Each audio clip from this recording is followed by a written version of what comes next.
The show is called Extraordinary Rendition.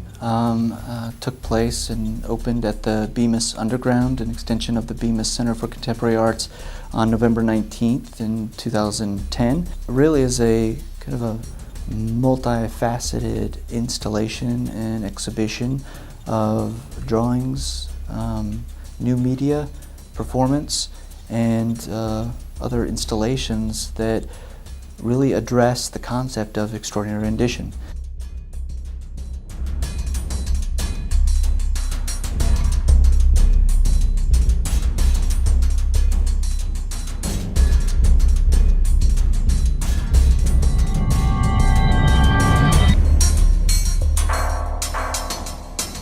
Extraordinary rendition, which is the practice of one country going into another country and essentially kidnapping somebody without anybody's knowledge, without the government's knowledge, our government's knowledge, their government's knowledge. Nobody over there knows anything about it. And then they take that person out of that country, give them to yet another country, because we don't torture, and then that way the other country can get whatever information we want from them. And then afterwards, they disappear or whatever they need to do with the individual afterwards. The concept started with the drawings, but the idea was always that it wasn't the drawings that were the most important thing. The drawings kind of were a glossy version of what extraordinary rendition was, so it looks almost harmless, or it looks nice in a way. But then the cameras and the ropes all have to do with a surveillance type system. So the ropes are keeping you from the drawings, but they're also kind of keeping the people in the drawings away from you.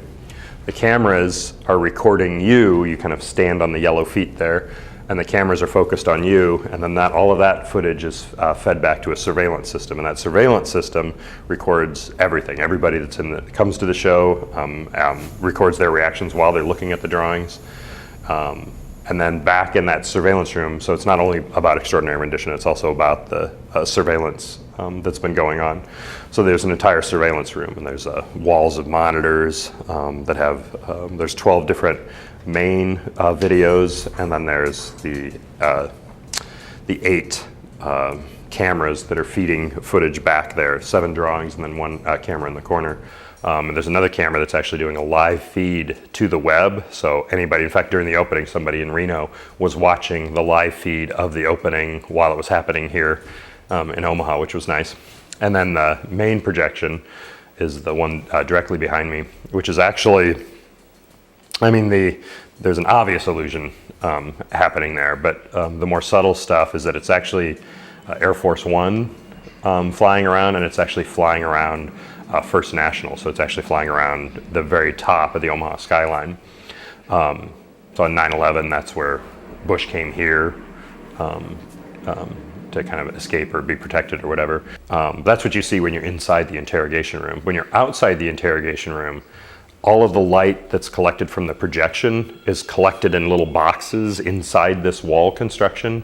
So on the other side of the wall, as the light gets mixed and finally makes it to the last screen, it's a limited amount of information. It's like a pixelated image. You're only getting a portion of the picture, not the whole picture. So the idea is that inside the surveillance room, you understand more of what's happening. Outside in the gallery area, you're not really fully informed about everything. So it's this wall that's meant to kind of visually give a sense of that limited information that gets to you when you're not behind the scenes, so to speak.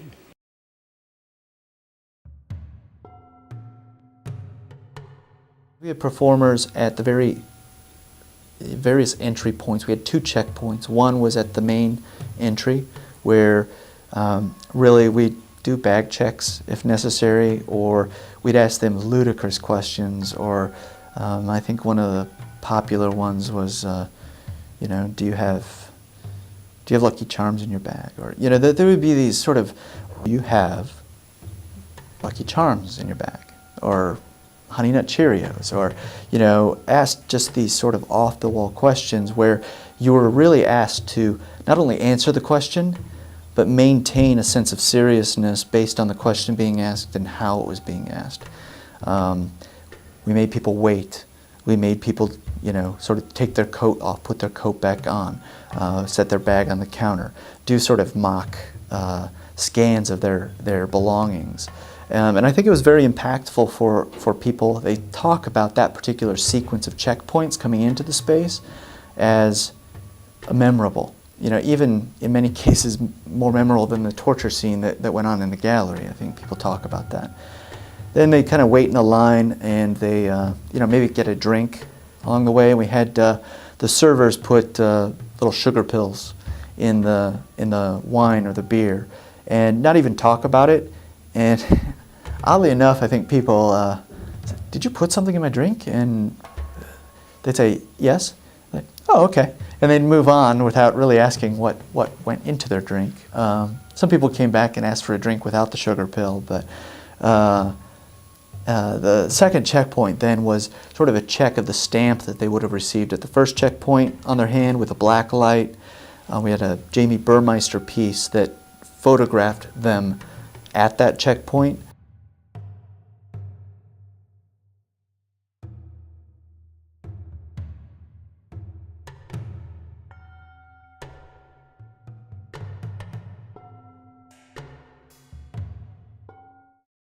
But when you come into the main gallery, you get what you expect. You expect to see drawings on a wall.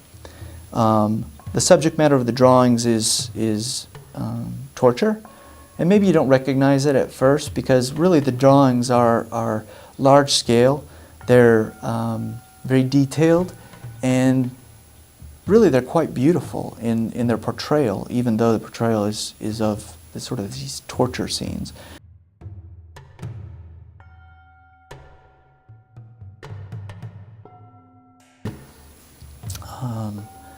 What you'd say is behind the scenes or the surveillance space is sort of hidden when you first enter. So as people come around to that where sort of the torture chamber sort of space is, they're surprised. They're surprised. I had some people question, is that a real guy sitting there before we started the performance? So it really created sort of these moments of surprise.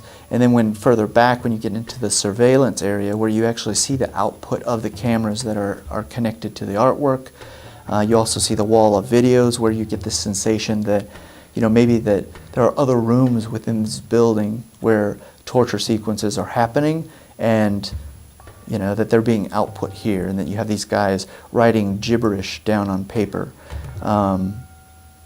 kind of monitoring what they're seeing. We have a desk where a guy is kind of redacting documents and doing those sort of sequences. And so the actual torture performance, for my guys that are playing surveillance agents, for them, I kind of gave them the direction of pretend it's not even there. Pretend that there's a real wall separating this torture sequence and the actual, you know, surveillance space and the gallery space. So for their purposes, they were observing people and not the torture sequence.